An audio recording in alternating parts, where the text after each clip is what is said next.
We now come to the Shadow Foreign Secretary, Andrew Midge.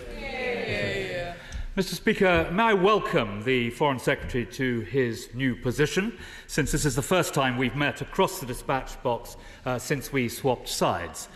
And all of his team, and especially the new Honourable Member for Lincoln, who was previously a respected and effective official in both the ministries where I served as a Cabinet Minister.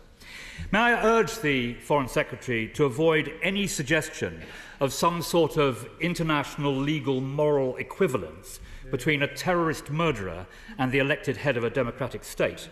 And in any questions of an arms embargo, to remember that just a few weeks ago, British arms and military personnel were defending our ally Israel from missiles launched by Iran.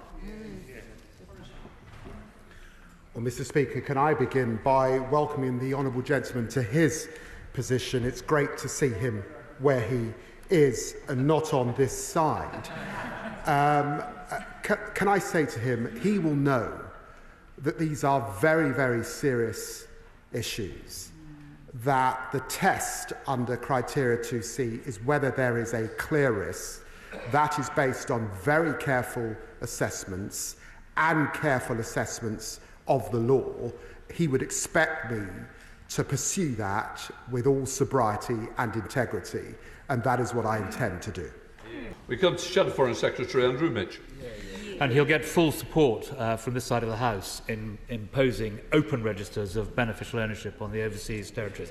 Can I ask the Foreign Secretary to pay special attention to Sudan, which is suffering the largest displacement crisis in the world? There is clear evidence of ethnic cleansing once again in Darfur, and the human misery, which I saw on the border with Chad earlier this year, is amongst the most harrowing I've ever seen.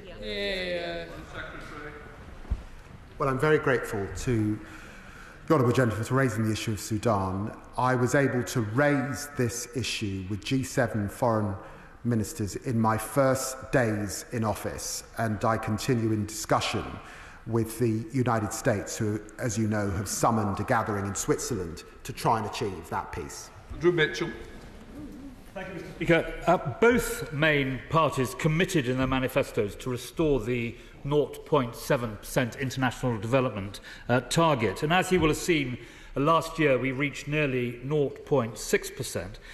So will you discuss with the Treasury returning to 0.7, not in one bite, but over the next 2 years? This would secure best value for money for British taxpayers and also help those most in need. Well, I paid tribute to the honourable gentleman earlier, but this is one area that was left in a mess because, frankly, 3.4 billion being spent on refugees in hotels is a lion's share of that amount. It's a lot for myself and my honourable friend, the Overseas Development Secretary, to deal with, but we will do all we can to get back to that 0.7% as soon as possible. Imran Hussain.